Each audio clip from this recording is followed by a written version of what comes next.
Պնդում են, որ Հայաստանի Հանրապետության ընդդիմադիր քաղաքական դաշտը ամեն ինչ անում է, որ Հայաստանի գլխին կախվի պատերազմը, որպեսզի Հայաստանի Հանրապետությունը մտնի պատերազմի մեջ, որպեսզի այդ պատերազմի ընթացքում Հայաստանի Հանրապետությունը կորցնի իր որդիների կյանքը, որպեսզի Հայաստանի Հանրապետությունը կորցնի իր որդիներին, որպեսզի դրանից հետո Հայաստանի Հանրապետությունը ստիպված լինի զրկվել իր ամենաթանկից իր անկախությունից։ Չնշանակում ընդդիմությունն ուզում է պատերազմ, ընդդիմության ժամանակ պատերազմը բռնկվեց,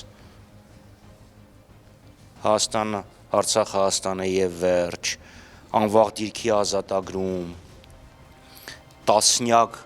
մարտական խաչեր, պար, Շուշիում, ընդդիմությունը խաղաղություն է ուզում, պերաշկի կուկուռուզ իրանք են ուզում, իրանց ուզեցածը ընդհանրապես պերաշկին եւ կուկուռուզն է։ Բաժանորդագրվեք Արմատ մեդիայի ալիքներին YouTube-ում, Facebook-ում, Instagram-ում և Telegram-ում։